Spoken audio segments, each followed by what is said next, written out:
Sanctuary city. A city that protects itself from our federal immigration efforts in their city. Are there sanctuary cities in states?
Well, good morning and thank you for joining us here for Live Impact News on 13 News Now Plus. I'm Eugene Daniel coming to you live from our streaming studio in Hampton Roads, Virginia. A lot of things happening today. Obviously, we have the latest updates on the conflict between the U.S., Israel, and Iran.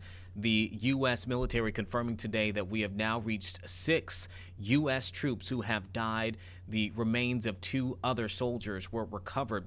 Those individuals previously being unaccounted for. They were recovered just over the last 24 hours. We still do not know the names of the 6 individuals who have died in that conflict. We're also monitoring a few things that are happening right now. Currently, the Senate is grilling DHS Secretary Kristi Noem over the operations of the Department of Homeland Security, most notably what we saw in Minneapolis that saw the deaths of 2 people at the hands of ICE agents and others who were injured due to the conflict there between ICE operations and protesters on the ground in that city in Minnesota. We're going to get to all of that, plus we have some live guests coming in today talking about some potential law changes in Virginia with marijuana, and of course, we have to talk about it being the beginning of the primary elections in North Carolina and in Texas. We have someone joining us to talk about that as well. But let's talk about this forecast first. We have meteorologist Craig Muller, who is in studio with us, along with producer Nia Campbell, who is here as well on this morning, coming in at 10 a.m. Love to see it. What I didn't love, though, today, Craig, was the fog. Yeah. The messy conditions out there. Really, if you were driving this morning, visibility was a concern. Is that still the case? Still the case, Eugene. I got to tell you, visibility is down. We knew we were going to deal with some dense fog, but as the mid-morning wore on, it actually got more intense. The fog and reduced visibility is now less than a mile. West Point over to Melfa, Hampton, a half mile, a quarter mile visibility in Newport News, half mile in Norfolk. You can see Virginia Beach at Oceana there, just 3/4 of a mile. And that fog extends out through Suffolk and Emporia, down around Chesapeake, 1 mile visibility. One area we've seen some improvements, though, down to the south in northeast North Carolina, visibility is now about 2 miles around Elizabeth City and Currituck. So things starting to improve in a few spots. That is a trend that will continue later this morning. And then by afternoon, I expect to see some sunshine. Now, Eugene, this is where it gets more exciting. I know a lot of folks kind of overall the cold weather. Yesterday, we were only in the low 40s for a high. You guys ready for a warm-up? I am. Talk to me, Nia. You ready? Talk to me nice. I actually am ready. I had a whole thing that I was pro-cold. I wanted it cold. But now I'm like, okay, it's enough. Yeah. So we have you to blame. No. Pro-cold is crazy. I will tell you, last week I spent a week, I was very blessed to be down in the DR, down in the Dominican Republic. I can tell you the sunshine and low 80s felt good. I am officially ready for that here in Hampton Roads. Take a look at the satellite or the radar images. You see some light sprinkles off to the north. Clouds are rolling in. We do have the cloud cover across the region right now. It's going to take a little while for that to clear, but once it does, look at what the temperatures do. We're not going to get back up into the 80s, but we will get up into the 70s over the coming days. You can see with our future cast how the clouds thin out, and later this afternoon we should reach the upper 50s. So looking forward to that. That's around 4 o'clock. Heading into the overnight, clouds increase, and then tomorrow look for more sunshine, especially later in the day. How about these temperatures? Check them out, spiking in the upper 60s to low 70s. Slight chance of a passing sprinkle to the north. And then into Thursday, look at this. Temperatures in the upper 70s. Emporia, Wakefield, Franklin, even Virginia Beach, mid to upper 70s. So really, really warm there for Thursday. And we're not done there. It's going to continue. We do still have some low clouds and fog right now, but it does look like the visibility starting to improve at the airport as we look in with that Thompson Creek Window Company Skyview. We do have fog reported there. The air is saturated. 39 at Norfolk International. We have a north wind at 10. That north wind coming in off the water. That's why it's so cool. Temperatures today topping out in the mid to upper 50s once the fog lifts. So look for a sunnier afternoon. Tonight's low down around 51. Low risk of a shower to the north. We'll see upper 40s inland, low 50s near the coast. And then 67 becoming mostly sunny. So nice, and it gets nicer as we go. Mid-70s Thursday, maybe mid to upper 70s. Mid-70s Friday, Saturday, Sunday, mid-70s. Little cooler, but still well above average. And you see that clock there on the graphic, Eugene. You know what that means.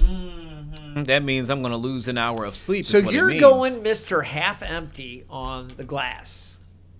When it comes to losing an hour of sleep, But what other way is there to look at it? There's the half full side because we're going to be getting sun staying up above the horizon. Yeah, that's into to the come, evening. but, you know. We get the longer evening. That's going to be nice. You get outside, you take that stroll in the evening, you get that exercise in. It's good stuff. Yes, I will feel that way For after. one- I will for feel that 1 way hour's after Sunday, okay? After Sunday, you are correct. I will be a little bit more bubbly. But Saturday to Sunday, Yeah. That also means Yeah. it's going to be dark longer in the mornings. But I am excited about the longer days. For the And people who get off a little later, like myself, I can appreciate yeah. it getting dark a little later. okay, rub it in. Yeah, go enjoy dinner out and have some sunshine a little bit later into the afternoon. The other thing, just on a more serious note with Yeah. the daylight saving time, yeah, I can speak. Daylight saving time beginning. When you go around, there's only a handful of clocks anymore anybody has to adjust. Our watches, our smartphones, everything automatically does it. But it is important to check your batteries. Don't even check them. Just change them. In CO detectors and smoke detectors, if you do not have a hardwired smoke detector, you want to make sure you just change out the battery so you know you're good to go as we go past this. Always a good idea, spring and fall, to change those out. You know, you brought up a great point. We really don't change clocks anymore. Most of Yeah. the things that we use to tell time just change on their own. But it is something to be mindful of, again, at least on that initial day when you go over. And to your point, Craig, you're right. We'll have a little bit more sunlight later on in the day. Although for us, I mean, we tend to still have a good time and go out and meet with people. But I know a lot of people on our shift, they're going to sleep so early. Sometimes they don't get to experience it as much. It's a tough time, but you know, when we start getting the longer days, there's so many great things to do Yeah. outdoors in Hampton Roads. The other thing, what do you think about the symbol on the 7-day? Can you take that 7-day graphic again? Take a look at this, Eugene. This is what I have been struggling with because I think we've used this same clock with the hands swinging around for like the last 15 years. Yeah. This has been a tried and true symbol. You see, spring forward makes Yeah. sense. If I put up a digital clock, it just looks like, why you got those numbers up there on the screen? It's not as demonstrative. Yeah. But do people use clocks like that anymore, or is it all digital? I mean, a few of my watches are Sure. that for sure. I do, for just cosmetic reasons, have a clock like that in my place, but I don't use it to tell time. It is right, though. I did check it. It is correct. It is funny. Some But I don't really people- think so. Some people have kind of come off the whole swinging arch. I know there's been kind of this romanticism around the old watch faces, and Yeah. there's some of that just with fashion. But I just wondered if this is like gonna eventually go the way of the sundial. Probably. It is nice though every once in a while when I see one. Most of the time when I see it, you know where I am. I'm talking to students at schools. Yeah. When I walk into a school building, a lot of them still have, those traditional clocks Sure. in there. Probably more from an educational standpoint for a lot of them. But yeah, I'm trying to think. I don't know anywhere else where I may see that anymore. You don't see it as Oh. much for sure. Oh, Anyway, Craig, all right. Well, just thinking nostalgia. about that. Oh, So, yeah. all right. I want everybody to enjoy the warm up, but stay mindful again. Some dense fog out there this morning. Roads are a little slick as well, so don't overdrive those conditions. Maybe allow a little extra travel time, and then look forward to warmer weather. Yeah, it is good to finally be able to see the beach. I know at one point that shot that we had behind you, Craig, we couldn't even see really the sand. It was so foggy out there around our cameras. Even though the jetty is kind of obscured with a little bit of fog there, one thing that I'm noticing is that the sky is much brighter. So while we do still have some fog, that marine layer is getting thinner and thinner, and it's going to pop pretty soon. We're going to Okay. see it. Once that lifts, we're going to see a lot more sunshine later today. Okay, well, cool, man. Listen, I am excited that we can finally move closer and closer, as Jordy Clark said a lot this morning, to that warmer temperature. Craig, we've been talking. I've been in the gym working on it, man, so I can You're pop ready to out. break it out. Yeah, Pop that's out. right. Sun's out. Yeah. Yes, Let Bring 'em see bring, it. bring in the Let guns. That's them good. see it. Let them see it. All right, Craig, anything else we need to know when it No, comes to I our think- forecast? Are we good? I think if you've already been working, I got to get to the gym. Time to go.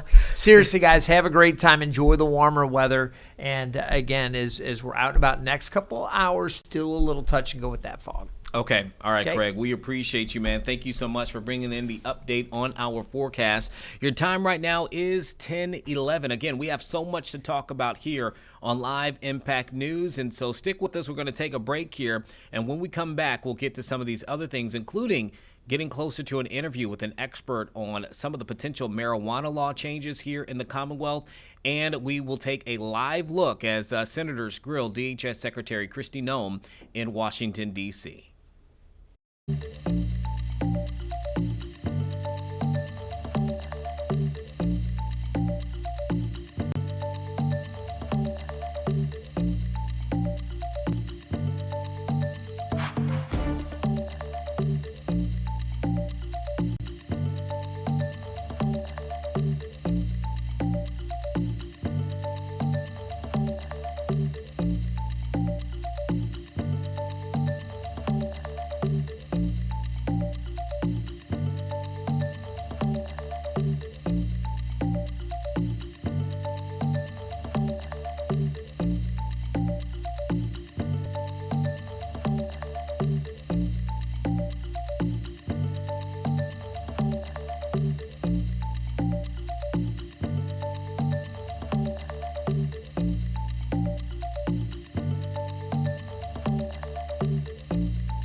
Thanks for sticking with us here for Live Impact News. Remember, by the way, if you're watching us, we appreciate it, especially if you're watching us on our streaming app, 13 News Now Plus. We love our viewers who watch us live on YouTube, but remember, you can always download our streaming app, 13 News Now Plus. Get it on Roku, Amazon Fire, and Apple TV, because we broadcast so much more than just these streams. There's exclusive content that we have here from our station that goes onto that platform. Would love for you to check it out. Right now, we want to go to Washington, D.C., where the Senate is currently grilling Department of Homeland Security Secretary Kristi Noem over the operations of that agency. Remember, this is as we're still in a partial government shutdown over funding for DHS. It has not been funded at this time.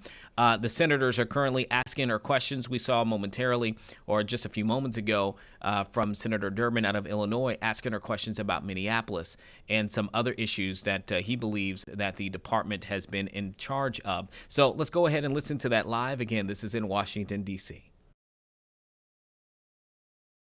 President Trump approved this ahead of time. Is that my understanding? We had conversations about making sure that we were telling people. No, ma'am. I'm asking you, sorry to interrupt, but the president approved ahead of time you spending $220 million running TV ads across the country in which you are featured prominently. Yes, sir. We went through the legal processes, did it correctly. Did the president worked know with you were going to do OMB. this? Yes, He did? yes. Okay. And one thing, Senator, I think would be helpful to know is how effective that communications has been. That Well, they were overwhelmingly. effective in your name recognition. I mean, I personally just, I mean, to me, it puts the president in a terribly awkward spot. And and I'm not saying you're not telling the truth. It's just hard for me to believe, knowing the president, as I do, that you said, Mr. President, here's some ads I've cut, and I'm going to spend $220 million running them, that he would have agreed to that. I don't think Russ Vought at OMB would have agreed to that. It's something we have to defend. I'm on the Appropriations Committee. My research shows that you did not bid them out, that you pick, in fact, one of the people you picked, the strategy group, Safe America Media was a company formed 11 days before you picked them, and that the strategy group got most of the money, and the head of that is married to your former spokesperson. Look, we all have friends who are qualified. I'm not quibbling with that. It troubles me. A fifth to a quarter of $1 billion of taxpayer money when we're scratching for every penny and we're fighting over rescission packages. I just can't agree with Madam Secretary. Are you still running those ads? No, Senator, I did not have anything to do with picking those contractors. No politicals at the Department of Homeland Security did. I understand. Are you Career still running officials those followed ads? the competitive bid process for Are that. you still running Everything those ads? I think the ads are due to end here in March, I think within a week or So two. they I'm are not sure of the still update. running? The one that is running is focusing on angel families. Have you seen that? It is the one that's talking about this is our why. This is why we work every day. Okay. Is for the angel I've gotta families move and their on. victims that need to. After the two killings in Minneapolis, and I think there's a lot of video on them, Madam Secretary. I think people can see the video and draw their own conclusions. Are you and your department conducting an investigation of those? Sir, the investigation is being led by the FBI. HSI was involved. In fact, our HSI agents on the ground. I'm sorry to cut you off, but I got so little time. I believe at the time you said these were acts of domestic terrorism. Is that right? Sir, in answer to questions at the press conference that afternoon, it was that it appeared to be. Yeah, but You said these appeared to be acts of domestic terrorism. And as I've said previously in this hearing, But is that first, Madam Secretary, we- did you say we're getting that? I think it's been information from widely a chaotic reported. scene on the Did you say ground that? and relaying information to the American people. Okay. Now, again, those videos are public. People can draw their own conclusions. I think it'd be safe to say you got some pushback on that. Mm-hmm. Would that be fair? Yes, sir. And you had some criticism. I'm not saying the criticism was accurate or inaccurate. I think you did. What got my attention was that you blamed those statements on Mr. Stephen Miller at the White House. Did you not? No, sir, I did not. And in fact, where you're seeing that is in a news article of anonymous sources. And anonymous sources say a lot of things, but I've never said that at all. Well, here's what you said on the record. I'm going to read your words. Quote, everything I've done at the direction of the president and Stephen. Sir, where did you see me say that at? You read that in It a was news reported article with no sources You said it on affiliated the to it. record on January 27th of 2026. Did I Sir, read your words accurate? I enjoy working with the president and with Stephen Miller, and that day we were working to get as much information to the American people as possible. That is what we'll continue to do, and as that happens, we'll go Do you forward. think And, it was fair to blame Mr. Miller? sir, for I your did not do words? that. You're reading from a newspaper article Yes, with ma'am. anonymous sources. Are you denying that you said that? Sir, I'm not going to speak to that situation that is relayed on anonymous sources that no This one wasn't has heard me anonymous. say that. It was you. No. Who I mean, you reported said that it. to that newspaper? They're quoting you on the record, saying it's Stephen's fault. Thank you, Mr. Chairman. Senator Klobuchar. Thank you, Mr. Chairman. Secretary Noem, as Secretary of Homeland Security, you oversaw Operation Metro Search, is that correct? Yes, as secretary, I oversee ICE and CBP and HSI officers that were there doing their work. Over 3,000 ICE agents, Border Control to Minnesota, outnumbering our 10 Metro Police departments, outnumbering by 3 to 1 the number of sworn police officers in Minneapolis and St. Paul. Is that correct? We were working to do targeted operations against Just if you could criminal, answer yes illegal or no. aliens, and we needed to do that in a safe manner to make sure that we could ensure the safety of our law enforcement Two officers. of my constituents, Renee Good and Alex Preddy, were killed.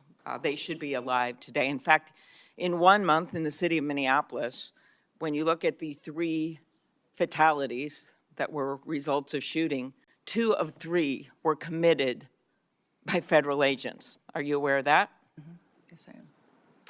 So your agents, not only their actions resulted in the deaths of 2 innocent American citizens, but they repeatedly violated my constituents' First Amendment rights to assemble. You say you believe in the Second Amendment right to bear arms, but Alex Preddy was criticized repeatedly by officials in the administration for having a lawful permit to carry and having a gun. Your agents violated the Fourth Amendment rights of my constituents by ramming through doors of innocent people's homes, innocent citizens' home, without any kind of a warrant, and violated the Fifth Amendment right to due process. So as I've shared with my colleagues, if you believe in federalism, in freedom, and in liberty, you should be horrified by what the Department of Homeland Security did in Minnesota. So my first question is, having spoken to Mr. Homan, what is the exact number of DHS agents still in Minnesota? Well, I believe that there is still close to 650 there, counting the investigators that are there, working to get to the bottom of the unprecedented fraud that has been found in the Medicaid Was funding. 5-year-old and, Liam involved in that fraud? As you know, I am all in on prosecuting fraud. I put in place the U.S. attorney who exposed the fraud under the Biden administration and brought the bulk of the prosecutions, and also recommended to Mr. Blanche that Joe Thompson be the acting U.S. attorney who led those prosecutions and now has left the office because the Department of Justice asked him and many others to investigate Renee Good's wife instead of doing their jobs doing fraud. So what I want to know is, when are you going to get down to the original footprint as promised to us? We're continuing to work at that, although those investigators will continue to stay there to get to the bottom of that fraud, to make sure that those vulnerable people that rely on those programs actually get services from those federal dollars that are spent, that it's not stolen by criminals and used by individuals Okay, to enrich let's use themselves one and send it out of the example country. here, Secretary.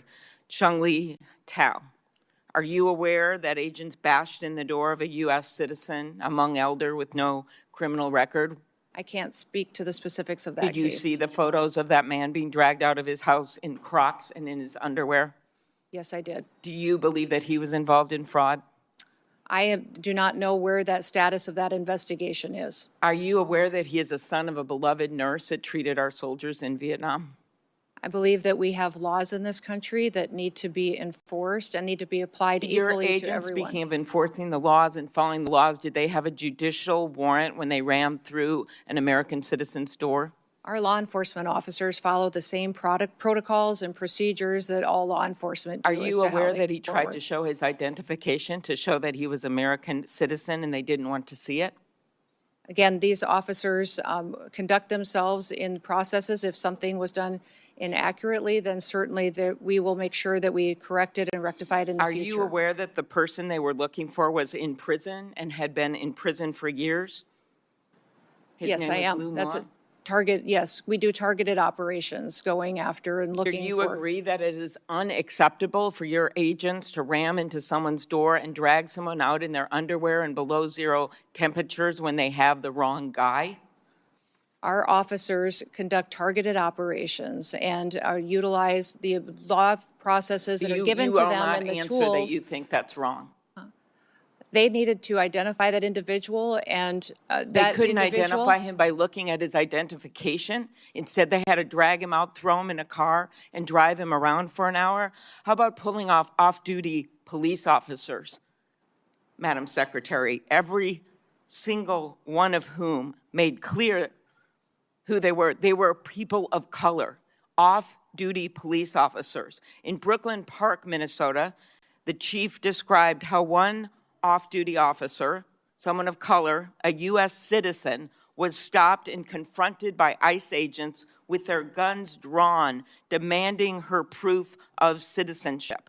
As Chief Bruley said, I wish I could tell you that this was an isolated incident, but the other chief said it had happened to their own officers. Why were these officers stopped?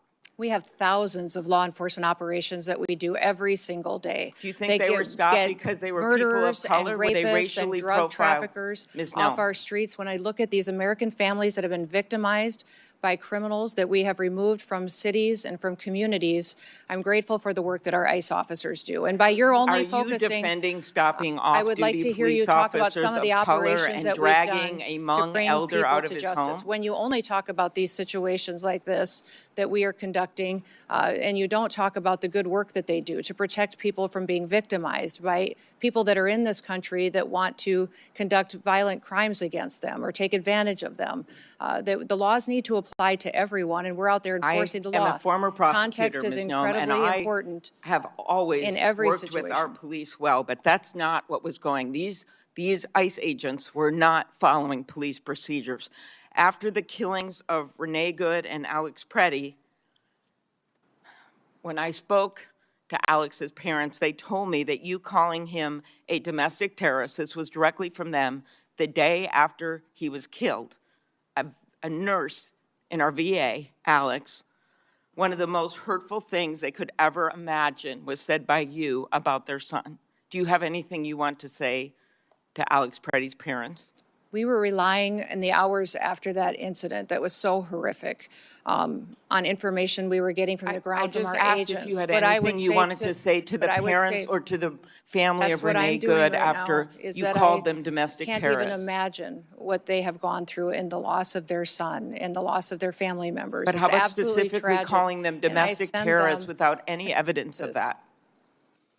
Sir, ma'am, I did not call him a domestic terrorist. I said it appeared to be an incident of. I think the parents saw it for what it was. After the killings, the federal government refused to cooperate with state law enforcement. Agents blocked Minnesota investigators from accessing the scene. I know because I got directly calls from the mayor. I tried to call the DOJ. I tried to do everything I could because they were very worried about what was going to happen immediately, especially after Alex Preddy's death. Do you think that blocking local law enforcement from the scene of a shooting makes people safer? Yes or no? Actually, our HSI law enforcement officers risked their lives on that scene, preserving evidence and keeping the violent rioters away from the evidence so it What could be life was preserved for lost the at that investigation. scene, Secretary? No. Yes, I It was understand that. Alex Preddy's life And that was after it lost. became very, I believe it is in the interest of justice to have a full and transparent investigation. yes, the investigation's being led by FBI and internal investigations as well into this incident. Will you commit to reversing the decision to cooperate with the Minnesota Bureau of Criminal Apprehension, an agency of seasoned professionals that the agents worked with directly, FBI agents worked with directly to investigate after the shooting, assassination of Speaker Hortman, after the killing of those two little kids in that church with the bullets going through those stained glass windows? In both incidents, our federal and local law enforcement worked together and are working together in those investigations. But they have been blocked, the locals have, from being part of this. Why is that, Ms. Noe? The FBI is leading this investigation, and I would leave that question for them to answer. Thank you. Before Senator Blackburn, without objection, I'll introduce into the record unaccompanied children case study that the Trump Health and Human Services provided to my office. These records describe horrible cases in which children were forced to work to pay smuggling fees, physical assaulted by sponsors, and denied chance to attend schools. The unaccompanied children case study are further evidence of the previous administration's policies to put children in harm's way. I appreciate the cooperation of the Trump administration. Is there any objection? Mr. Chairman, Proceed. I do not object, but I would like to have unanimous consent to enter into the record the details of the 3 instances where the Secretary referred to the victims that we've discussed and as engaged in acts of domestic terrorism. We have the exact statement, the exact date and time that you made those statements. I'd ask unanimous consent to put those on the record. On both requests, any objection? No objection heard. Senator Blackburn.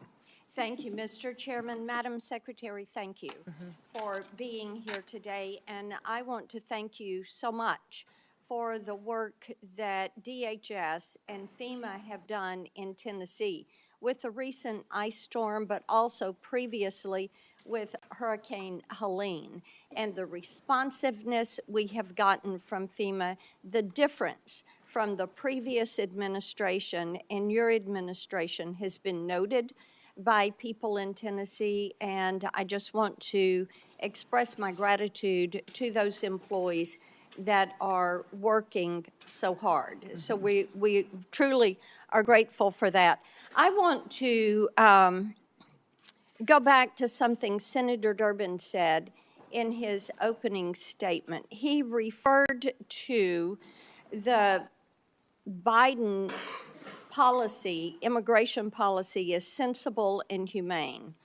And in his comments, he said there was a sensible and humane way to deal with immigration, but he felt like Biden's policy was sensible and humane, and what you all are doing is not sensible and humane. And this struck me because the Biden administration allowed hundreds of thousands of those illegally entering the country. We have seen hundreds of thousands of migrant children that have been lost. There is nothing sensible and humane about that. There is nothing sensible and humane about having terrorists walk across our border and come into this country. There is nothing sensible and humane to these wonderful families who are grieving the loss of loved ones, that somebody illegally came in the country and took the life of their loved ones. So those comments really struck me. And I want to provide you the opportunity to respond to what Senator Durbin supported, the Biden immigration policy. We had hours and hours of hearings dealing with such. He supported the Biden DHS. But to me, there is nothing sensible and humane about allowing millions of people to violate the rule of law in the United States. And I yield to you for a response. Yes, well, thank you, Senator. When you look at the Biden immigration policies, I think Senator Durbin is ignoring the consequences of illegal immigration. Over 30% of the young girls that crossed that border during that invasion were raped and brutally harmed by people along the way. There's nobody that crossed that border, came in from Mexico, that didn't have to pay a cartel member to get into this country.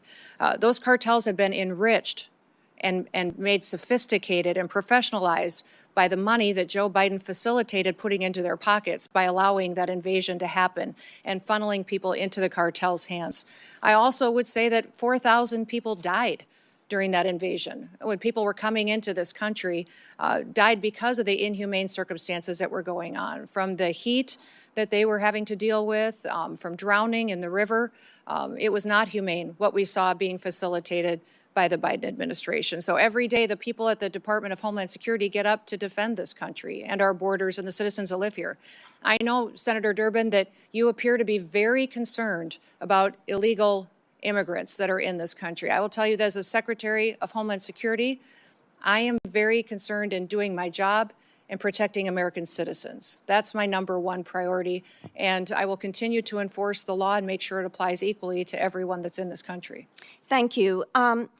Joe Kent, who is the director of National Counterterrorism Center, last year told the House Homeland Security Committee that there are at least 18,000 known terrorists that are here in this country. And I've heard from Tennesseans all weekend long about their concerns. The attack in Austin was really quite unsettling. And the awareness that there are these terrorists that are among the citizens here in our country. So would you lay out, not only for this committee, but for the American. All right, that was the Senate grilling DHS Secretary Kristi Noem there. You can hear the questions that are being asked at this point. You can see the exchange, too, between Klobuchar and Noem. And obviously, you know, there again with what we've been talking about out of Minneapolis and Minnesota. A lot of questions there, particularly also about the deaths of Alex Preddy and Renee Good, the latter of those two who graduated from right here at Old Dominion University in Norfolk. We do need to take a quick break, but on the other side of it, stick with us because we're going to have a conversation about the proposed changes to marijuana laws here in Virginia, including will we finally see the sale legalized here in the Commonwealth? We have an expert to talk about that and what you can expect in just a bit.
Thanks for staying with us here for Live Impact News on 13 News Now Plus. There is a lot going on right now in the Commonwealth of Virginia, particularly with our legislatures and the decisions that they are currently making, or proposals that are going forth in both the House and the Senate. And a big conversation has to do with marijuana sales in the Commonwealth.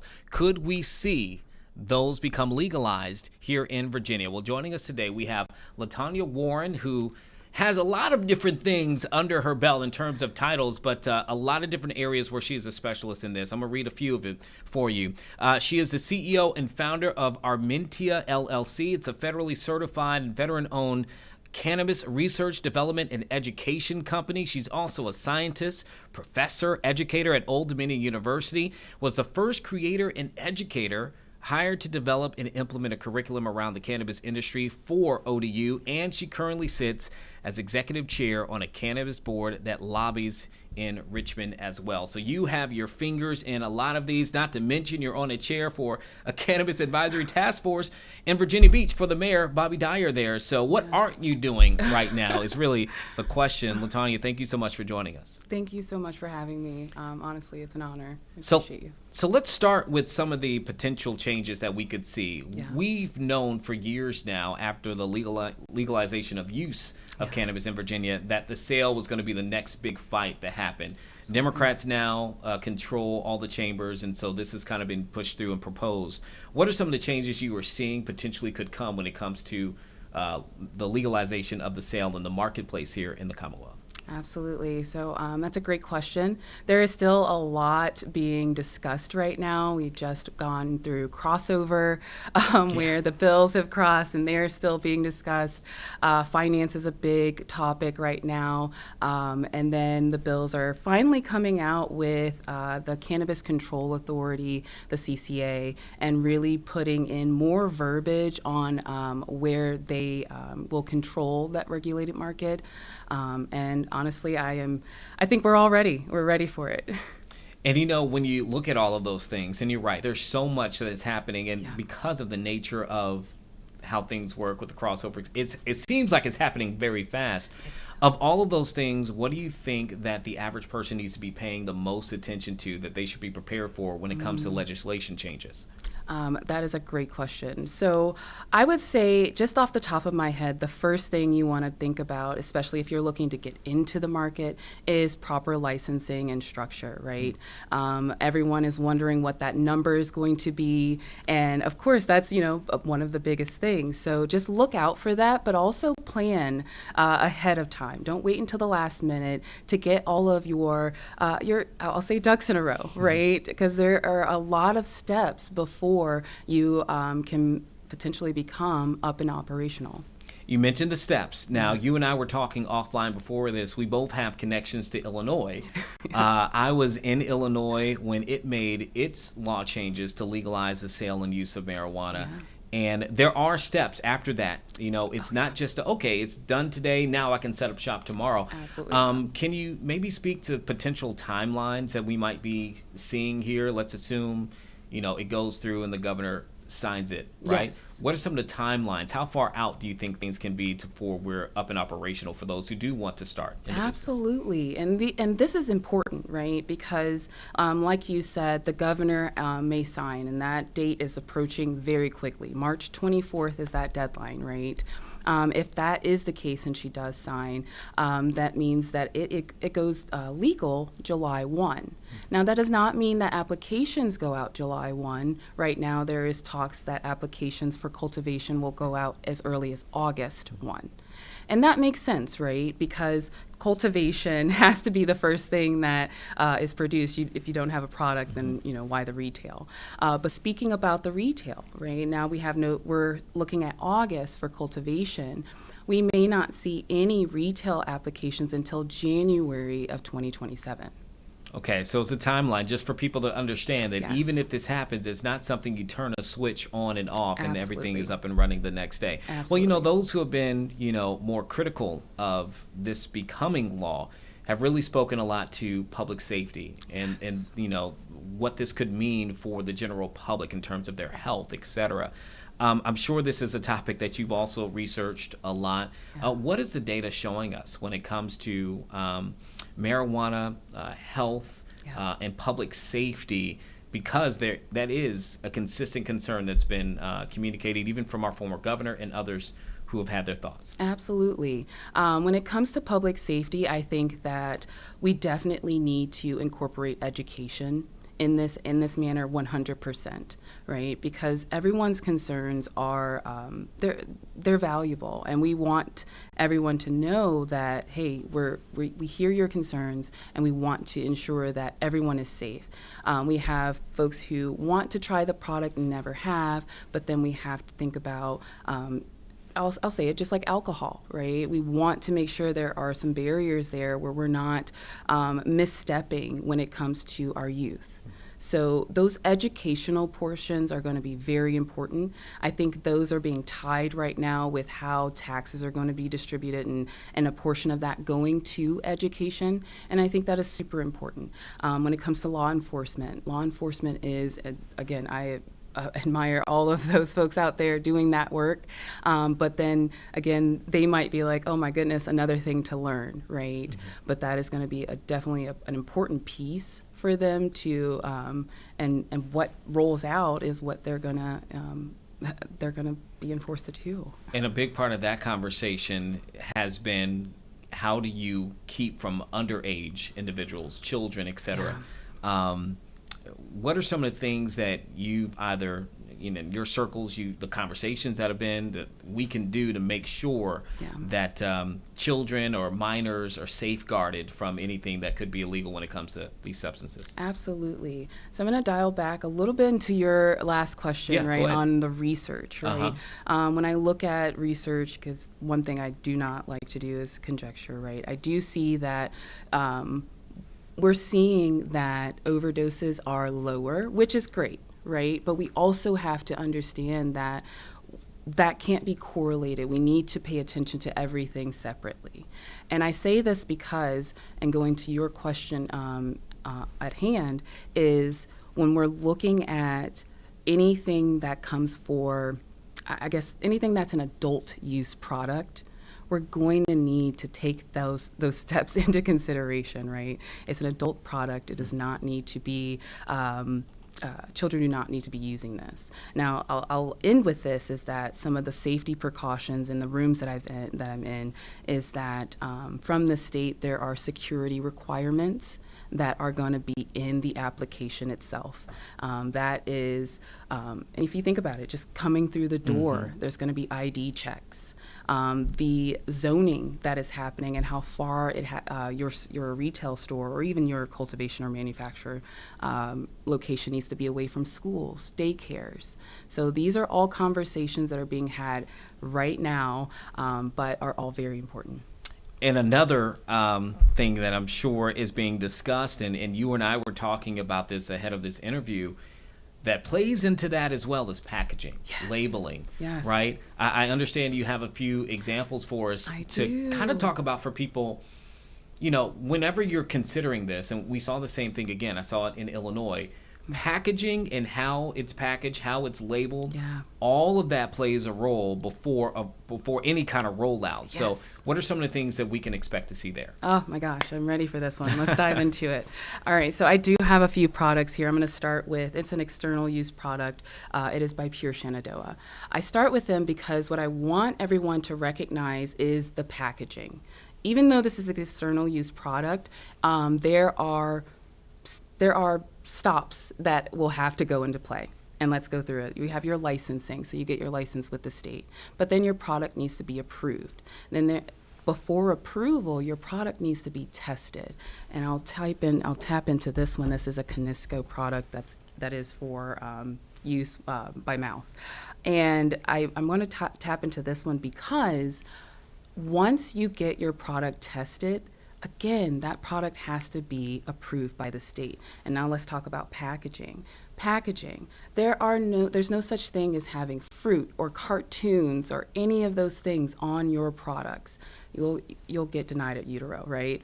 And then when it comes to the safety concerns, let's go back to that question. We're seeing a product that has an extra layer here with a tamper-proof sticker here that we can clearly see would be, if ripped, it could, that's not valid, right? But then we also have our testing label, and that has an expiration date, because who wants to purchase products that are expired? And then we are in a generation right now where people care about what they're putting in their bodies. So having that test done and knowing that you're getting exactly what you've purchased is important. And you were, if you can, I think that's the one you showed me before. Yeah. Can you open it for us as well? Yes, yep. Because you got the out layer, and then that's the actual one too, right? So it's almost that next layer that people have as well. And then I'll say one more thing is that it has a child-proof cap on it as well. Right, so that is another important thing. And these are, and they might be small details, but these are very important, especially if you're looking to be in the space. And is that something that a potential company would have to present in order to get approved beforehand? Yes. Okay, so that would be considered in all of this as well. Yeah. I hate to go back to my experiences in Illinois, but it's better for me because I watched one state go through a process and saw the conversations go. And equity was a huge part of the rollout there in Illinois. How are we seeing, or how could we see that play a part here in Virginia? And why is it, and has it been a conversation when it comes to the marketplace for marijuana in these various states? Understood. Yeah. Where do I start? Right. That is such a good question because, first of all, we're looking at a potential tax revenue, right? And that is a big deal for the state of Virginia, especially if we're looking at the industry generating, anywhere between, and I'm going to do a range, $1 to $2.3 billion annually. And that's per state, right? And so right now we have 26 dispensaries, and they're very transparent. I love that about them, but they're averaging around $265,000 a month, right? And that's based off data that I pulled a few months ago, and that could have changed. So please don't. Yep. So, but moving forward on that, when it comes to the Commonwealth, I want to first let that where I'm positioned, I want Virginia to do it the right way. We have so many great opportunities to make sure we get it right. And I think that at the tax level, that is where we're having a lot of conversations because of how far that can go. I'll end it with the percentage and the rumors right now. We're looking anywhere between 12 and 17%. 17 is being pretty high. You being from Illinois, you saw that 16, but that danced folks back into the illicit market. Yeah, I was looking up real quick to see how much money that Illinois and other states had generated just in tax revenue. In 2024, just a quick look, it was over 490 million that they got in. And so, and I'm sure there's other numbers that are going out there as well. And so that's going to be a big part of this. And we only have you for just a few more moments. So I want to talk about something real quick, federal level, because yesterday we saw the Supreme Court even hear the potential changes to even gun laws and registration when it comes to people who are using marijuana and whether or not they can apply and if they put on there that they're using, et cetera, et cetera. My point in bringing that up, this is now even a conversation at the federal level, right? We saw it as a conversation during the Biden administration. President Trump's administration has also kind of put out some things out there and what we could see for the reclassification of certain drugs. How does all of that play into, this conversation when it comes to legalizing marijuana sale? I'm going to keep it real. All eyes are always on Virginia, right? And that is just a saying that I've learned, but it is real and it is true because we're coming into an adult use market. We have a hemp market, a low dose market, we have a medical market, and then we have an executive order. So that whirlwind in itself, I don't even know if I can mention, if I can speak on that, right? Because there's so many different avenues that this could go. Speaking on an academic level, I do see the potential for the research, though. We have, verbal confirmations and different studies that have been done, but we can go a lot further with that executive order. But that question itself,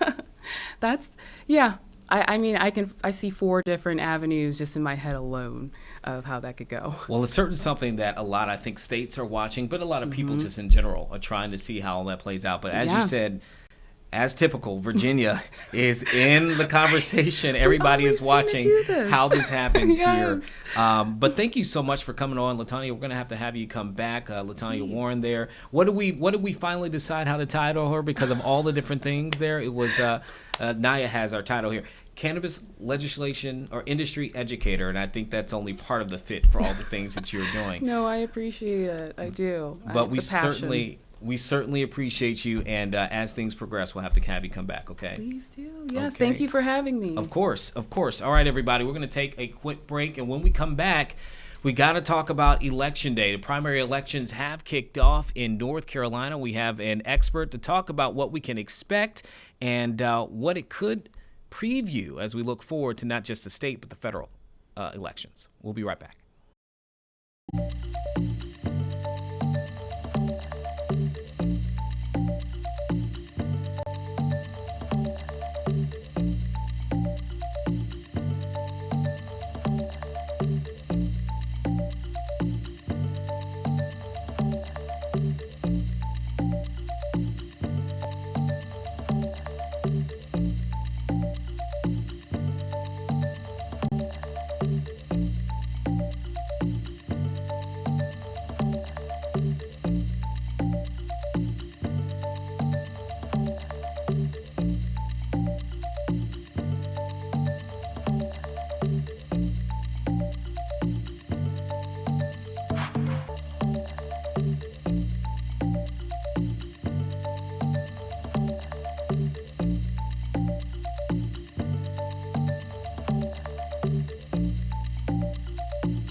Thank y'all for sticking with us here. We do have a special guest that we're going to talk to here just momentarily, talking about the North Carolina elections, the primary day today.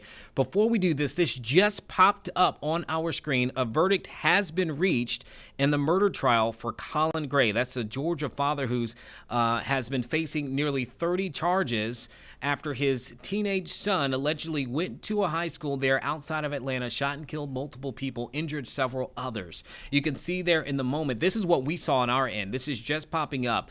We saw the law enforcement there inside the courtroom place these handcuffs onto Colin Gray. Let's go ahead and listen in, because I'm assuming the judge is reading something at this moment.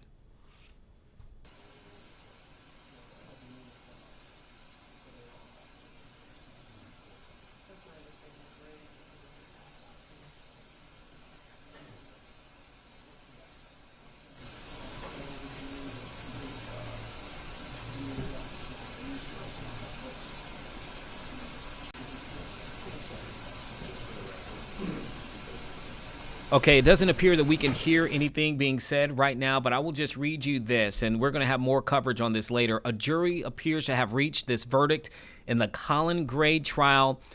He has been found guilty on all 27 charges, including counts of murder. 2 other charges were dropped in this case. The jury reaching that decision here this morning. You just see the moments in which he's been placed in handcuffs. They were turned into the courtroom just a few moments ago for that verdict to be read, and our cameras got in the moments that they placed these handcuffs on him. We can't currently hear from the judge who we appear. Maybe somebody in there is saying something, maybe they're not. But you can see Colin Gray there with the handcuffs behind his back. This is going to be one of those cases now that people look at in the future, a parent who has been found responsible in part for the actions of their child, particularly in this case, a school shooter. If you recall, we've been following this for weeks now.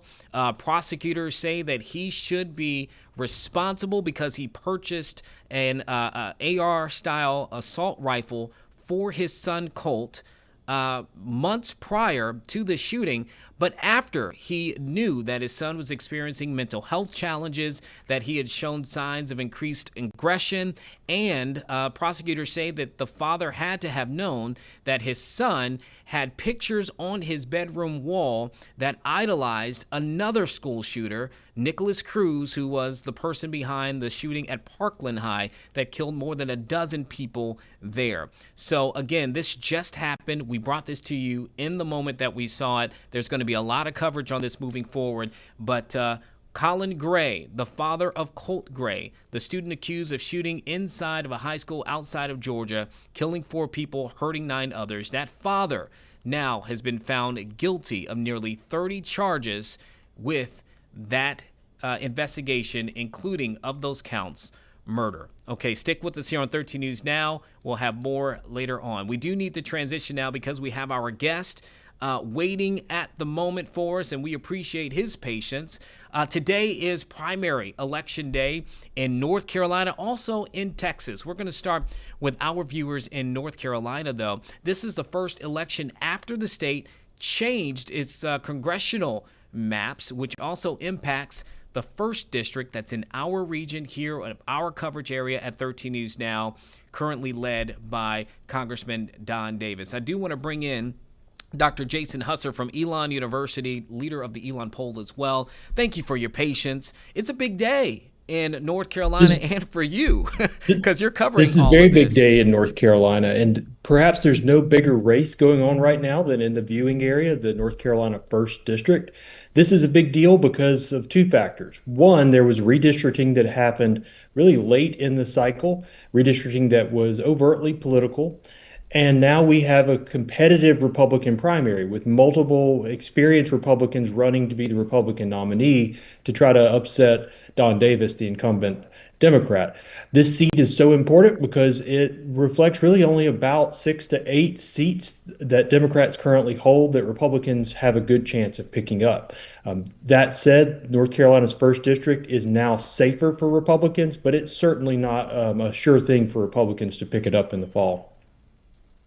You know, it's interesting that you bring that up because it's the entire conversation of what we're seeing in North Carolina is what we're seeing here in Virginia right now, a battle for its new maps and what that could mean. And also in Texas, who also has a primary today after they secured 5 more Republican-leaning districts there. Can you speak to the larger scale impact that this could have? You just talked about what could happen there in North Carolina, but how that all plays in the larger narrative nationwide and why people are going to be watching Texas and North Carolina today. The big reason these local districts matter so much is that the House of Representatives has very tight margins. We're seeing a very hard time for the Republican majority to pass legislation, and it's very possible that Republicans lose the Speaker's gavel. That Speaker's gavel has tremendous amounts of power. It determines who gets to be chairs of congressional committees, and those congressional committee chairs end up setting the agenda and can be great allies to President Trump, or they can block his agenda altogether. These local races, like what we're seeing in North Carolina's 1st District, will in many ways determine what we see over the next 2 years coming out of Washington.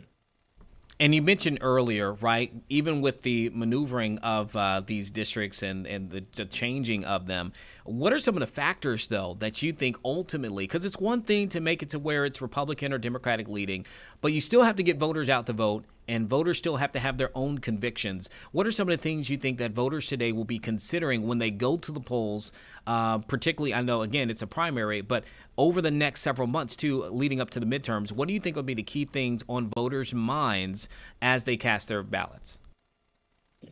Pollsters across the country have been finding, not surprisingly, that the economy is still the number one issue. Affordability is a really big deal for people. Issues like inflation, cost of healthcare, going to be on people's minds.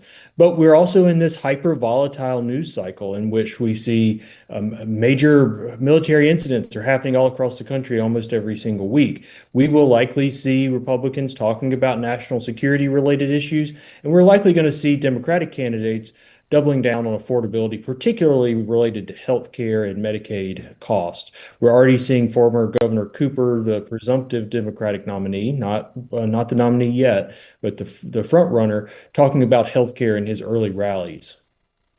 I'm so glad that you mentioned that because it's a perfect segue to that big race, right, for the Senate. We do have Cooper that is running. We also have Whately, who, assuming that could be the setup there. That's what people are kind of projecting. It's not a done deal at this point yet, but there's going to be a lot of eyes on that race. What will that say about North Carolina politics? I know we're looking ahead based upon who takes that race. The biggest ticket race by far in North Carolina this year is the U.S. Senate race. We have seen less energy around this U.S. Senate primary than we've seen in past primaries, generally because you had 2 front runners who did not face that much opposition from established politicians early on. That Governor Cooper was a former governor, allowed him to clear the field of many Democrats early, though not entirely, and that Whately received the endorsement of President Trump early, largely held off a number of other Republicans joining the race. As a result, the primary themselves have not been that competitive, but there are tens of millions of dollars waiting in the wings to be released in North Carolina over the next couple of weeks that will go on throughout November. North Carolina residents are going to be sort of inundated with ads and airtime and text messages and mail that will be coming to their house because this Senate seat matters so much. The U.S. Senate controls, much like the House, the future of the president's agenda. The Senate is seemingly somewhat safer for Republicans to retain than the House. But nonetheless, if Republicans have a really bad year or make several critical missteps, you could see Democrats taking the Senate or at least shrinking the Republican margin in the Senate, meaning that just a couple of defections by Republican senators on key votes would mean it's harder to pass judicial nominees or, for instance, engage in military action without congressional approval. And let me ask you this. Thom Tillis, who is currently in that seat and is retiring, he's not going to be running again. He's been very outwardly vocal of President Trump and the Trump administration in ways that I hadn't seen in recent years. Do you think that his recent position of really being critical of this administration will play into the Senate race and who replaces him? We could see some of Senator Tillis' recent criticism of the Trump administration's decision making an impact on the race. I think it would be pretty modest impact compared to the just general level of anti-Trump ads and rhetoric that's going to be out there. Though I would not be surprised if we see some advertisements come out that quote Senator Tillis about President Trump. That said, if you look at Senator Tillis's whole resume, this is a person who has supported Republican politics and policies throughout much of his career, a key architect of the Republican takeover of North Carolina state policy. Yeah, it's been interesting to see him operate in the last several months here as we know that his time is coming to an end. Dr. Husser, anything else that you think that the voters should be paying attention to that we can really maybe learn out of this primary? The other big North Carolina race outside of the viewing area is actually a state Senate race in the middle of the state near where I live. It's Senate District 26. That race is between the Senate President Pro Tem, Phil Berger, against a local sheriff, Sam Page. That primary will determine whether or not Berger will advance. If Berger does not advance, what we will see is major leadership shuffles in the North Carolina General Assembly because Berger has been so powerful for so long. Interesting indeed. A big day in North Carolina. Remember, if you are planning to vote today, you can do so until 7:30 as long as you are in line. You want to bring a form of ID with you as well as you go on to vote. Dr. Jason Husser of Elon University, my alma mater, I appreciate you always for coming on and then your patience as we were getting in there with that breaking news. Thank you so much. And I know you're going to have a decently busy day watching everything unfold today, but always thank you for coming on. Thank you very much. All right.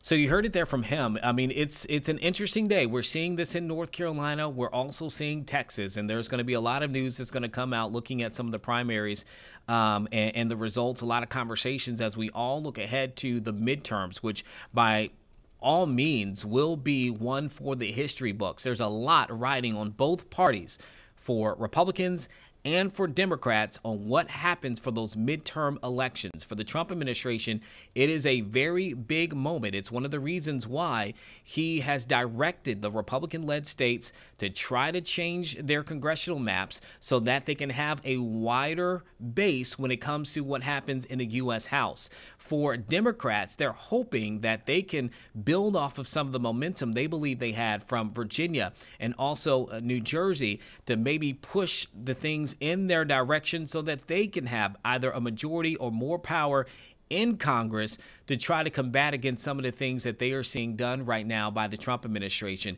It, by all parts, will show where a lot of Americans are leaning right now on the president's second term in office.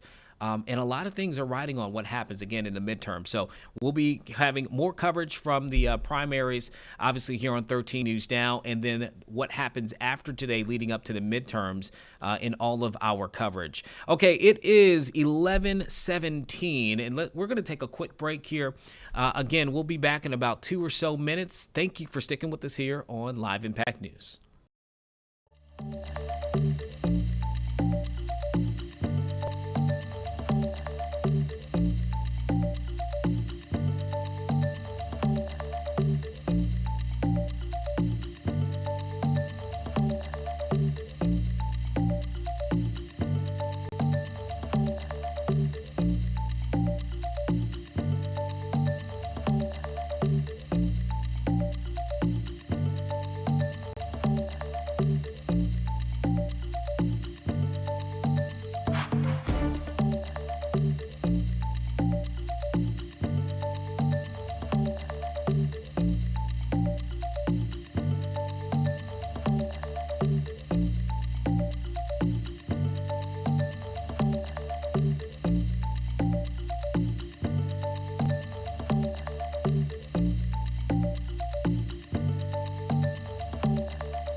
All right, thanks for staying with us here for Live Impact News. We're going to go back to Washington, D.C., where DHS Secretary Kristi Noem is right now being grilled by senators on the operations of the Department of Homeland Security. So we'll just take you straight live there, and you can listen to their questions and her answers. That is the proper legal tool that this body has given us to utilize on immigration enforcement operations. Those administrative warrants were provided and affirmed by the Supreme Court. Let me ask you one last and we'll question. continue to use those. Madam Secretary, does Corey Lewandowski have a role in approving contracts? And if so, what is that role? His role is a special government employee, and special government employees work for the White House and the administration. There's thousands of them. So he does have a role. Senator Schmidt. Thank you, Mr. Chairman. Since we're having folks stand up, I would have Laken Riley stand up. I would have Kayla Hamilton stand up. I would have Jocelyn Nangari stand up. I would have Rachel Morin stand up. I would have the beautiful sons and daughters who were murdered by illegal immigrants stand up, but they can't because they're dead. They were murdered by illegal immigrants that were led into this country by Joe Biden. And I think it's important to set the stage, since we're having this oversight hearing, to set the stage how we got here. 5 years ago, something was done that had never been done in the history of our country. We had a president who willfully ignored immigration laws and immigration enforcement, threw open the border to 15 million people who are here illegally, tens of thousands of murderers, hundreds of thousands of hardened, violent criminals. And we can debate why. I know why. They're trying to pump up the numbers for their congressional districts because they lost the case with the American people. But the tragedies that ensued, the tragedies that were left in the wake of this disastrous policy are what we're left with. And your job now is to finally enforce our immigration laws. And they don't like it. They actually don't think that anybody should have to leave. Because if you create the problem so big, which is what Joe Biden and the Democrats tried to do, the only solution is mass amnesty. And I'm here to tell you, we're not doing it. And the mass deportations will continue. Thank God we front-loaded the money for ICE. Thank God we did it. Because it was just a matter of time. Now, by the way, the outrage machine has moved on to something else, so I actually have hope that maybe we'll actually approve DHS funding. But we're not kneecapping ICE. We're not doing it. We're not going to take away the tools that they have to deport criminals in this country who are raping and murdering sons and daughters. So for all the spectacle that the Democrats want to create, the American people will not lose sight of what this mission is, which is to restore American sovereignty. No country, no sane country would ever do this. We lived through it. Now it's time to fix it. And the sanctuary status that many of these jurisdictions, there's about 11 that matter the most in this country. But what is that about? What does that really mean? It means that the local leaders will not tell ICE when rapists and murderers and criminals are released from prison so they can be deported. Think about that. Think about that. That's what's happening. And by the way, it's happening in Northern Virginia. The new governor just today said that this brutal killer, Abdul Jallo, an illegal immigrant from Sierra Leone with more than 30 prior arrests, who brutally stabbed to death Stephanie Minter, a mother, an American citizen, less than 50 miles from here, she will not work with ICE. If for some reason this monster gets released, she will not let ICE know when he's being released. Think about that. That's what is happening in this country. So forgive me if I don't want to be lectured by the Democrats on this point. I would think in a different time, in a different place, that we could all actually agree that if somebody is here illegally and they're being released from prison, that we would let federal law enforcement know about it. Apparently not. And so if you want to know why we had the flashpoint in Minneapolis, It's because it's a sanctuary jurisdiction that wasn't letting anybody cooperate. It wasn't responding to 911 calls for law enforcement and encouraging people to engage in this kind of confrontation. So I just want to go through a few of these. I mentioned Abdul Jallo. Let's talk about the difference between states that actually work with ICE and states or jurisdictions that don't. This is the contrast. Cecilio Lopez Vaquez was an illegal alien from Guatemala. He was arrested by the Missouri Highway Patrol for DUI. Cecilio had previously been deported in 2006 and had an active rape warrant in Guatemala. Missouri is not a sanctuary state and turned Cecilio over to ICE. He was deported. Thank God. Hernando Garcia Morales was an illegal alien from Mexico. He was arrested multiple times in New Jersey for crimes including burglary. New Jersey is a sanctuary state, failed to notify DHS or ICE. He was released. On January 9th of this year, he threw a baseball-sized rock at a school bus, shattering a window and hospitalizing a third grader. Ariel Nunez Figueroa was an illegal alien from Mexico with an arrest warrant tied to the murder of 43 students at the Ayotzinapa Teachers College. ICE arrested him in Houston, Texas, not a sanctuary city. DHS deported him on March 6th. Christian Espinozo Sarango was an illegal alien from Ecuador, arrested in New Haven, Connecticut for sexually assaulting a minor. He was charged with multiple serious offenses. Connecticut's sanctuary laws prevented cooperation with ICE, and he was released into the community before being rearrested by ICE. Mayama Sese was an illegal alien from Liberia. She was a former rebel commander linked to war crimes, including recruiting and leading child soldiers. Despite a removal order entered in 2022, she was not taken into custody by ICE until April 19th of 2025. The previous administration refused to deport her. She has now since been deported. Hector Balderas Ahorne was an illegal alien from Mexico arrested in California for a felony hit and run that killed an 11-year-old boy. California, a sanctuary state, rejected DHS's detainer. Hector has a bond of $100,000 that could allow this guy back on the streets. We don't know. If he's released, they're not going to tell ICE. Luis Elias Santos was convicted of statutory rape in Boone County, Missouri. Missouri cooperated with ICE. ICE took him into custody on February 20th, 2026, and assuming he will be deported. Finally, Hugo Rene Hernandez Mendez was arrested in Prince George's County, Maryland, for DUI. The county did not cooperate with ICE and released him. Months later, he murdered Dakara Thompson, a 19-year-old woman. She would be alive today had Maryland cooperated with ICE.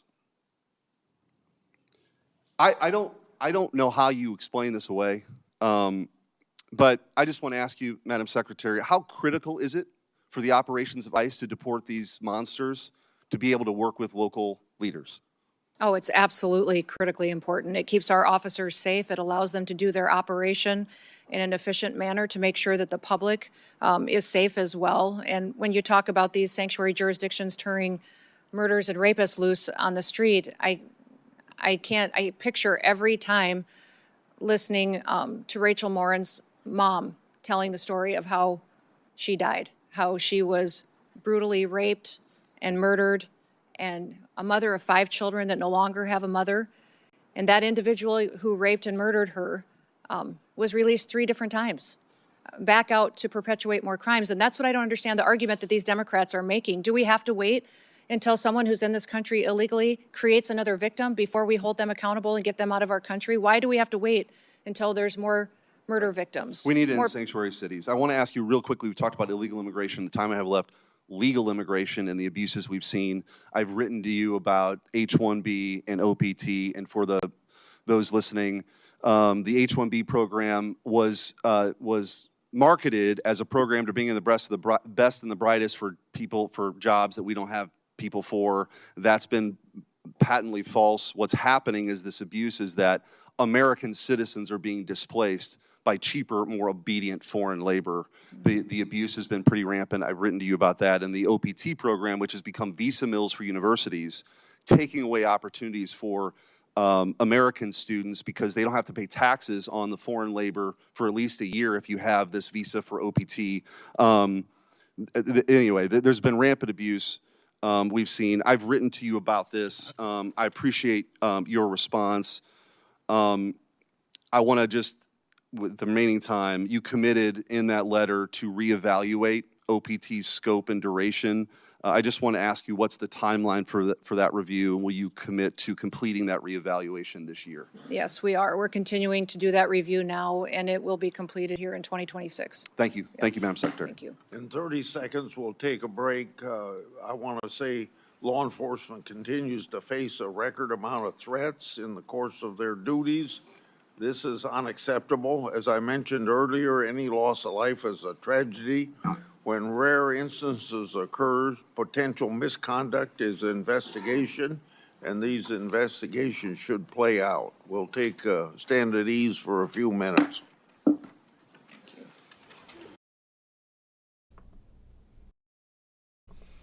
And I think we'll take a quick break as well, as you were watching live the moments in which senators asked questions of DHS Secretary Kristi Noem and how her office and her agency has handled and conducted their business over the last year. A lot of questions were brought forth to the secretary about what took place in Minneapolis.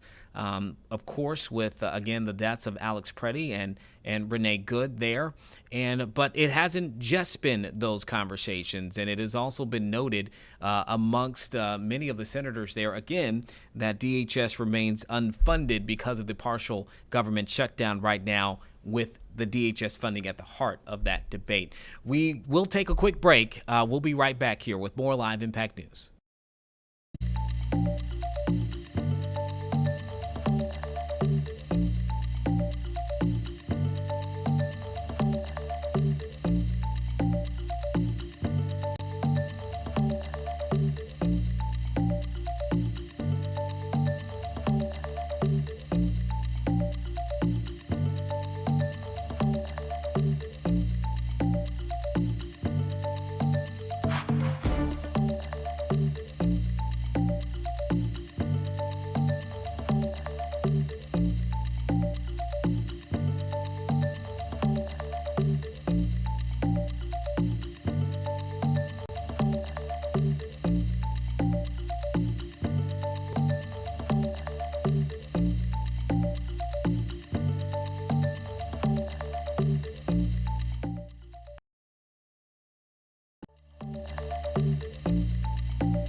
Thank you for staying with us here on Live Impact News.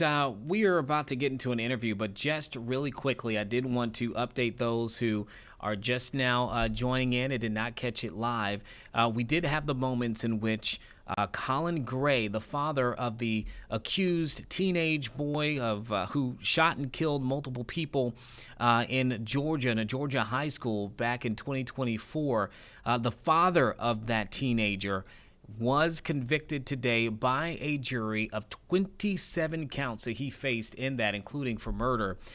We are waiting to get the latest on that. Obviously, sentencing will come at a later time. But the father today found guilty on all counts that he faced, 27 of them in connection to the actions accused of his teenage son. With that, we do want to get into another conversation. It is March, and March is Colorectal Cancer Awareness Month. And on the wake of the death of very well-known actor James Van Der Beek, we thought it would be important to have a conversation about the signs and symptoms that you and I should be aware of and what to do in order to stay healthy. I did an interview with a doctor with the Hampton University Proton Cancer Institute, and would like to share that with you, again, so that we can have the information we need to stay safe and healthy.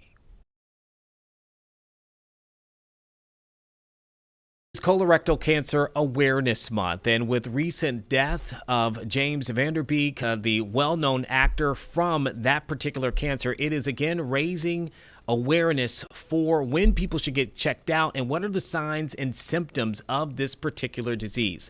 Joining us today to talk about this and more is Dr. Alan Thornton with Hampton University Proton Cancer Institute. We appreciate you for taking the time for this very important conversation that will hopefully help some people get treated when they need to, Dr. Thornton. So we appreciate you for joining us. Our first question that we have here is simply, what are the signs of someone who is experiencing colorectal cancer? Well, so first of all, colorectal cancer is a rather diverse description. It generally refers to tumors anywhere along the intestinal tract, the end of which is called the colon, but also in the rectum itself, the very end next to the anus. And so the symptoms are a bit different depending where along that tract it is. But in general, any evidence of bleeding, bright red blood would be indicative of the possibility of a tumor down in the anus or in the rectal area, or a change in bowel habits, such as going to the bathroom more frequently or less frequently. And an important change of characteristic is the change of the size of the stool, the character of the stool. Is it becoming more thinner? Is it becoming less in diameter? That can be an indication of a tumor that is squeezing the bowel. So observation is important. So those are some of the early characteristics that we should look for. You know, I'm so glad that you mentioned that it is kind of wide spanning, because I know a lot of conversation too kind of kicked off years ago when we saw another actor, Chadwick Boseman, die of colon cancer. Could you maybe specifically speak to what are some of the differences between colorectal and colon, if there are any? Well, sure. So the colon itself has different sections. So there's the part of the colon that goes on the right side of your body, that generally goes from the bottom up. The bowel, the stool is going from the bottom up from your appendix area. And then you've got the transverse colon, which goes across the top of your abdomen or stomach. And then you've got the descending colon, which is over on the left side. And that's the part that interfaces with the rectum. And so generally, most of the tumors appear to be over on the left side. That's what's usually seen, but some can be on the right side, and there are different features. Now, the lesions that I was talking about before, the napkin ring lesions, those are the ones that are circumferential in nature and can constrict the bowel and oftentimes cause chronic constipation and pain, and with that some spasm and even a colicky type pain, which can happen every 5 to 10 minutes type thing. Those are oftentimes in the transverse and descending colon as well. But those are the indications that those are some of the symptoms that we'll see. The ones that are down at the in the rectal area, lower down, in the terminal colon and the rectum area, those oftentimes are ones that have bleeding, and you'll see bright red blood. And they're hard to distinguish from hemorrhoids, for instance. And that is exactly why we do tests. That's why we want folks to do colonoscopies and proctoscopies and formal examinations here to distinguish those from hemorrhoids, for instance. I actually have a good friend where that was the process they had to take. Fortunate it was not diagnosed as cancer, but you mentioned it can oftentimes be hard to distinguish off the first look from hemorrhoids there. We're talking about this during this particular awareness month, and it just so happens again that we have this high-profile death because of colorectal cancer. What are some of the things that you find people don't quite understand about this particular cancer, or that they simply maybe mischaracterize about it? Well, a lot of folks think that it is only an old person's disease. They think that it might only happen when you're 65 or older, and I hesitate to call that being old because I'm older than that. But it not necessarily. It is becoming more and more recognized in younger folks. So folks in their 20s, 30s, and 40s even. And so it's important for any change of stool habits to be noted. And don't be shy about it. People oftentimes are hesitant to go to the doctor about it because they know that the testing might require a colonoscopy. And yes, a colonoscopy is an event that you have to take a day of work off from to do. But this is so important because this is truly life-saving in your early diagnosis, and you do not want to delay this, is what I'm trying to say. So. Speaking of that delay, I know when Chadwick Boseman died, there was a lot of conversation about the time in which people should get checked, right? You have the certain time frame in which it is advised for you to do so, but there was some talk on whether or not that should happen even earlier. Can you again break down maybe what's the earliest, even if you don't see symptoms, that right now it's required, but maybe how soon could someone get checked if they want to do it early? Well, I have actually treated a person as young as 25 with colon cancer, so that is exceptionally unusual. But it does happen in the cases of chronic inflammatory bowel disease. You've perhaps heard of processes called ulcerative colitis and Crohn's disease. These are chronic inflammatory conditions of the bowel. And some of these people, not many, but some of these people, I believe it's less than 5% of them, actually have these conditions associated with genetic conditions. And those can cause a very high incidence. They are correlated with a high incidence of colorectal cancer. And those folks who have a family history or diagnosed conditions should absolutely get scoped more frequently, some of them as much as every year. That's a minority of patients. Most patients are not in that category. So for the 95% of people who are not in that category, again, any change of bowel habits is really a prompting to confer to your medical professional. Now, we usually want folks to get colonoscopy starting at 45. That's the standard basis, and then we repeat it every 10 years. Unless you have symptoms and unless you have a family history. And so certainly at 45 is when you should start. And then we usually go up to age 75, but I say it really can go higher than that. It depends on the condition of the patient. So. Yeah, I was looking at the ages. Vanderbeek was 48. As we know, Chadwick Boseman was just a little bit younger, I believe, at 43 years old when he passed away. Again, we're talking with Dr. Alan Thornton here as we are entering into Colorectal Cancer Awareness Month. And Dr. Thornton, again, we appreciate you so much for taking the time here. Now I just would like to ask you kind of what you all do at the Hampton University Proton Cancer Institute, because you also are a resource for people here in the area of Hampton Roads. And so how can people maybe take advantage of what you all have to offer and to connect with you? So we are a rather unique facility in that we use a different form of radiation here.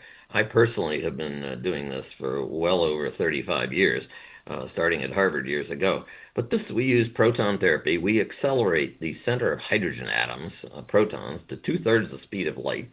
We're really kind of a physics laboratory in disguise here. But the advantage of them is that we can control how far the radiation goes. And so I've been using this for many years to treat patients with tumors around the eyes, at the base of skull, around the spinal cord, next to critical structures, particularly also in children, where I do not want to cause late effects. I do not want to injure that child. I treat brain tumors. I treat children's brain tumors as well. So these are critical issues. And we treat, of course, many prostate patients, but we also treat rectal patients. And in fact, we wrote a protocol when I was at Mass General Hospital in Boston specifically to treat patients with rectal cancer with protons because we can spare the bowel in front of that area. We can give them a higher dose with protons than you can with x-rays without hurting the bowel, which is in front of the rectum, in front and above it. So we treated a number of patients with tumors in critical sites.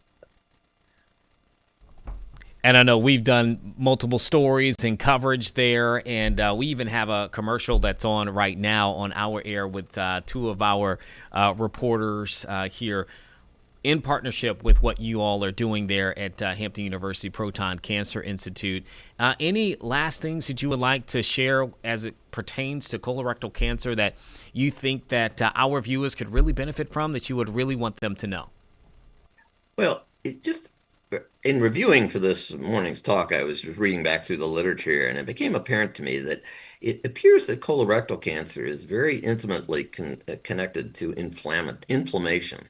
Inflammation of the bowel, general body inflammation, and that can be caused by tumors, yes, but can be caused by illnesses, stress, change of foods, chemicals, anything that causes chronic inflammation can put the bowel at risk, infections as well.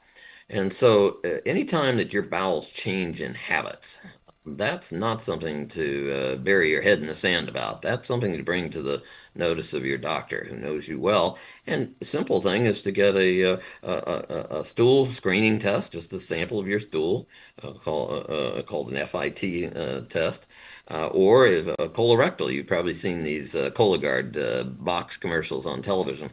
Those can be done, or if a colonoscopy is in order, get those. But there are a number of very non-invasive tests this day and age that are available to you, and I would implore our viewers to avail themselves of this technology because it is out there, and it is not a reason to not pursue it. Please do.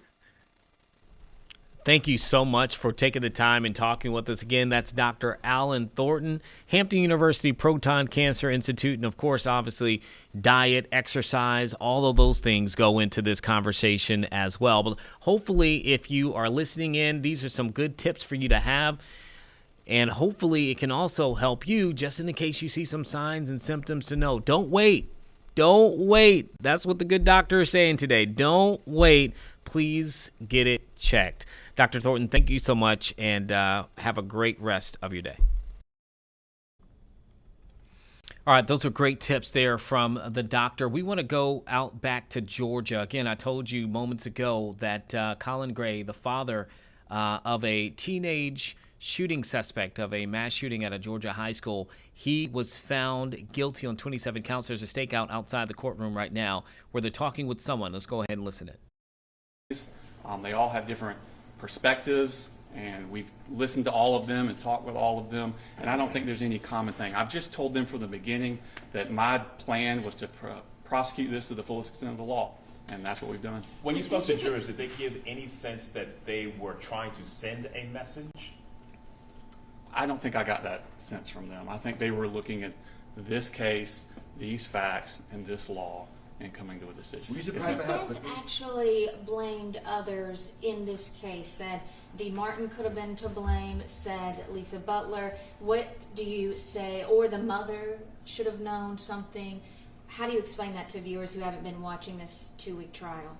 One of the things that came to light during our investigation was that The reason so many lives were saved at Appalachia was because of lessons we learned from prior tragedies. So I am all for looking at these things. What could we have done better? What can we do in the future to make our children safer?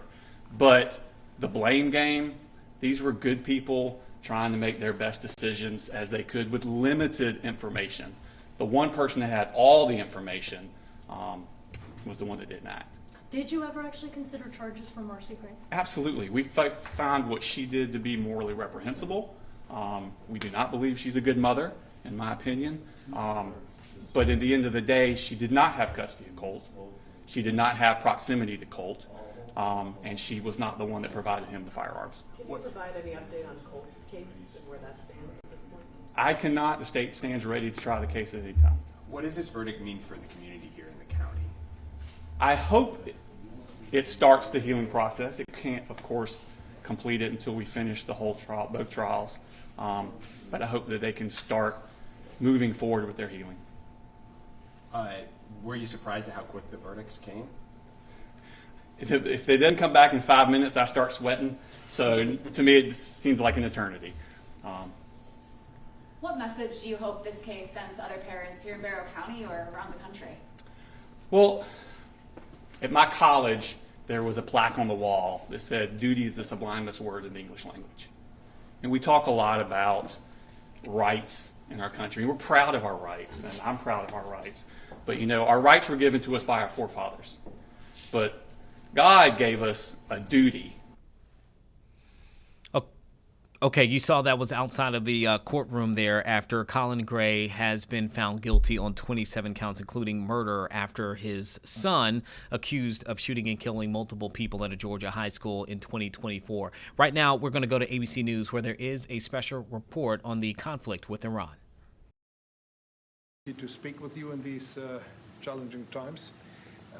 We are on the same page in terms of getting this terrible regime in Tehran away, and we will talk about the day after, what will happen then if they are out. We have to talk about our trade agreement, which I would like to be in place as soon as possible. And we have to talk about Ukraine. There are too many bad guys in this world, actually, and this is an issue we have to talk about because we all want to see this war coming to an end as soon as possible, but Ukraine has to preserve its territory and their security interests, and, well, we will talk about that. Right. We will. Looking indeed. forward to that. Well, thank you for being here. Thank you That's some for your interesting. hospitality. Thank you for letting me spending the night in your guest house. That's It's right. a very, very good, comfortable place. Hope you liked it, right? Absolutely. Yeah, great place. And a famous place. That's yeah? good. Very So famous. many former presidents. That's there. right. Yeah. Very famous place. Any questions, please? Mr. President, did Israel force your hand to launch these strikes against Iran? Did Netanyahu pull the United States into this war? No, I might have forced their hand. You see, we were having negotiations with these lunatics, and it was my opinion that they were going to attack first. They were going to attack. If we didn't do it, they were going to attack first. I felt strongly about that. And we have great negotiators, great people, people that do this very successfully and have done it all their lives very successful. And based on the way the negotiation was going, I think they were going to attack first. And I didn't want that to happen. So if anything, I might have forced Israel's hand. But Israel was ready, and we were ready, and we've had a very, very powerful impact because virtually everything they have has been knocked out now. Their missile count is going way down. Amazingly, they're hitting countries that were, you know, let's call them neutral, right? They lived together for a long time. I think they were surprised. I was surprised. I think and now those countries are all fighting against them and fighting strongly against them. Someday they'll write a story and they'll say why they did that, but they hit countries that had nothing to do with what's going on. They were sort of leaving everything alone. All of a sudden they had missiles shot in, which shows you the level of evil that we're dealing with. They'll hit people that were actually at least somewhat friendly, and they had no problems with it. Also hitting only civilian places, hotels, and apartment buildings, and we're hitting them where it is much more appropriate. We're hitting them very hard. And the big scale hitting goes now. They no longer have air protection. They no longer have any detection facilities at all left. And so they're gonna be in for a lot of hurt. These are bad people. These are people that killed. I guess it's 35,000. It's coming out 35,000 over the last 3 weeks. Protesters, 35,000 violently killed. So these are bad people, and the leader of the pack is gone. And as you know, 49 people were taken out in the first hit, and I guess there was another hit today on the new leadership, and it looks like that was pretty substantial also. So they're getting hit very hard, and we'll see what happens. A lot of people are coming forward. A lot of the people you would least suspect want to quit. They want to have immunity. They're asking for immunity, and probably at some point they'll be dropping, as you would say, laying down their guns. We'll see what happens. In the meantime, we're just continuing to go forward. Our military is the #1 in the world by far, and we are. Everything's big in my book. Venezuela was big. This is big. The original hit, Midnight Hammer, was big. Everything you view is big, but it's not considered very big by some standards, by some of our standards. We have a military like no other military that's ever been built. So we've got the Mr. President, what's the worst-case scenario that you have planned for in Iran? Well, I don't know if there's a worst case. We have them very much beaten militarily from the military standpoint. They're still lobbing some missiles. At some point, they won't even be able to do that because we're hitting all of their carriers. We're hitting all of their missile stock. You know, they built up all these missiles over the last few years. They had a lot of them. They've shot a lot of them, and we're knocking out a lot. I guess the worst case would be we do this, and then somebody takes over who's as bad as the previous person, right? That could happen. We don't want that to happen. That would probably be the worst. You go through this, and then in 5 years you realize you put somebody in who was no better. So we'd like to see somebody in there that's going to bring it back for the people. And we'll see what happens with the people. You know, they have their chance. And we've said don't do it yet. If you're going to go out and protest, don't do it yet. It's very dangerous out there. A lot of bombs are being dropped. But I would say that would be about the worst. Do you have someone in mind right now? Because you said all the people you did have in mind have been taken out. What do you think? Well, most of the people we had in mind are dead. So, you know, we had some in mind from that group that is dead. And now we have another group. They may be dead also, based on reports. So I guess you have a third wave coming in. Pretty soon we're not going to know anybody. But we have, I mean, Venezuela was so incredible because we did the attack and we kept government totally intact. And we have Delcy, who's been very good. We have the whole chain of command, and they've been, you know, look, the relationship's been great. We've taken out 100 million barrels of oil already, and a big part of that goes to them, and a big part goes to us. And it's been great. We paid for the war many times over, and we're going to be running the oil.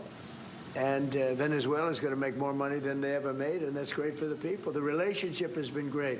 It's been seamless. Nobody's actually ever seen anything like it. If you look at Iraq, where very stupidly everybody was fired, the generals were fired, the military was fired, the police were fired, the fire departments were fired, and all of the government workers were fired. So after, you know, people would call, they had no idea. And by the way, ISIS was formed. That's where ISIS came from, all of the fired people. We don't believe in that. So we'll see what happens, but first we have to finish off the military. What do you think about Crown Prince Reza Pahlavi? Is he an option at all in your mind? I guess he is. Some people like him, and we haven't been thinking about too much about that. It would seem to me that somebody from within maybe would be more appropriate. I've said that.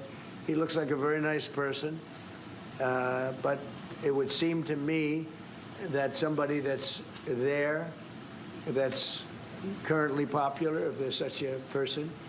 But we have people like that. We have people that were more moderate, You know, these were radical lunatics, and you know what they get? They get nothing. All they do is kill people. Mr. President, what exactly was the imminent? You've asked, not your turn.